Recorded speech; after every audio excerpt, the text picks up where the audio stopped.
요즘 2030 젊은 분들 층에서 도박 중독으로 인해서 상담 신청하시는 분들이 많은데요. 실제로 도박 중독에 걸린 사람들 중에 3분의 1 이상이 2030이라고 합니다. 그래서 오늘은 저희 직원분들과 도박 중독과 관련해서 2030들이 어떤 문제를 겪고 있는지, 그리고 그 문제를 해결하기 위해서 개인회생을 신청하면 어떤 혜택을 볼 수 있는지에 대해서 한번 알아보겠습니다.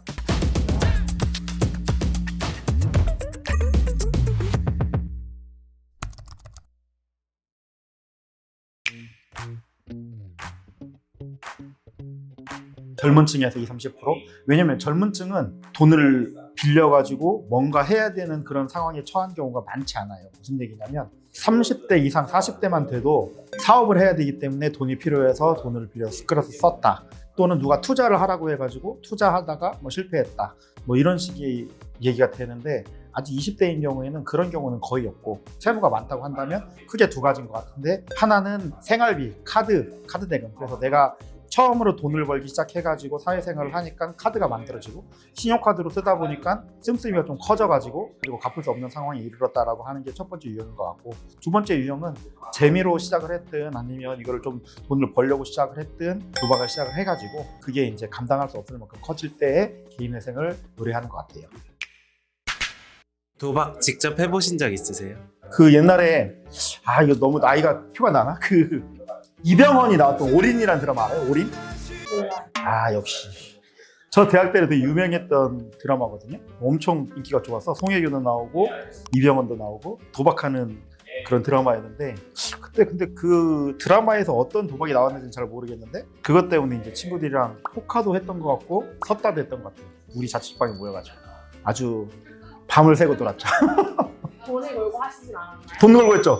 근데 이제 돈 걸고 10,000원 가지고 했잖아요. 그럼 이 돈이 다 모이잖아. 그럼 그거 가지고 다 어차피 밥 먹었어요. 술 먹고. 그래서 잃은 사람은 있는데 돈을 따가는 사람은 없어. 내가 낸 돈이, 잃은 돈이 우리의 밥값으로 쓰이는 그런 형식이었죠. 근데 그 외에 인터넷 도박은 해본 적이 없는 것 같아요. 인터넷 도박 해본 적 있어요? 저는 조금 오프라인을 해본 적이 없고 온라인을 해봤어요. 온라인만? 네, 온라인 뭐 했는데?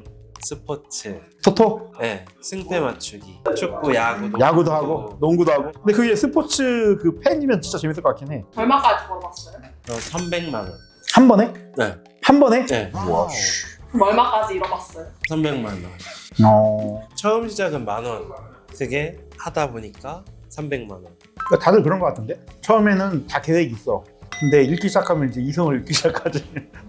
그래가지고 막 점점 베팅 액수가 커지고 막 이렇게 되는 것 같은데.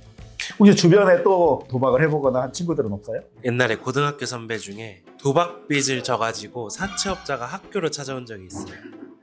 나중에 소문으로 얼마인지 들어보니까 고등학생이었는데 7천만 원이었어요. 고등학생? 네. 그래서 그 형은 다음 날부터 학교에서 못 봤어요.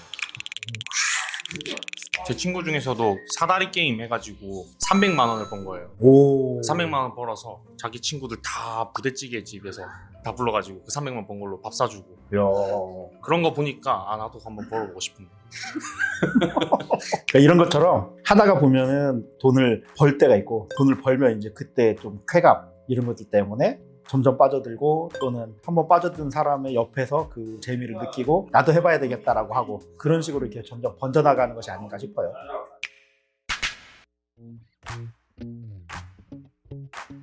돈을 만약에 잃으면 그렇겠지. 이거를 만회하고 싶다라는 생각이 처음엔 들겠지. 그리고 만회가 잘 안 되면 약이 오르기도 하고, 그러다가 한 번만 따면 만회할 수 있는 돈으로 크게 베팅을 하고 계속해서 시도를 하다가 점점점 실패에 빠지고 점점 액수만 커지는.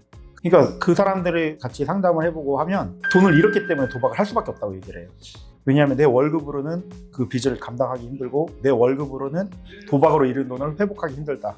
그러나 돈을 빌려서라도 도박에 넣어가지고 몇 번만 이기면 원상복구가 된다 라고 하는 그런 생각을 많이 하는 것 같아요.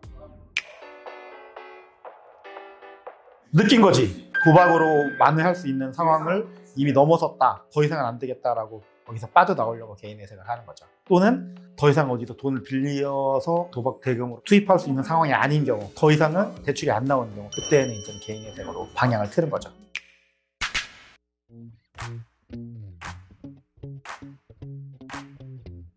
도박하면 불이익이 있죠.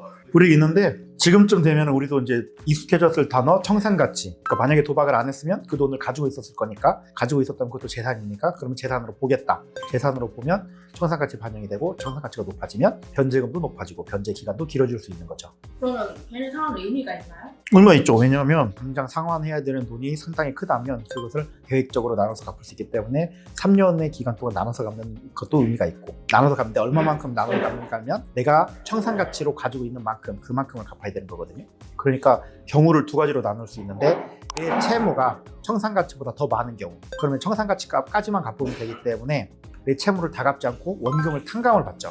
그렇기 때문에 원금을 탕감받는 측면에서 첫 번째 이득이죠. 두 번째의 경우는 내 빚이랑 청산가치가 거의 비슷해요. 그러면 거의 다 갚아야 되겠죠? 하지만 이자는 안 갚아도 되는 거예요. 그렇기 때문에 이자를 탕감받는 이득이 있죠. 결론은 내가 도박으로 잃은 돈이 전체 채무액에 비해서 비중이 적을수록 개인회생 신청했을 때 원금이 많이 탕감받을 수 있다. 그리고 만약에 채무액의 대부분이 청산가치에 잡힌다. 다시 말해서 채무액의 대부분이 도박으로 쓰였고 그것을 손실을 봤다 라고 하더라도 이자만큼은 탕감받을 수 있는 장점이 있다.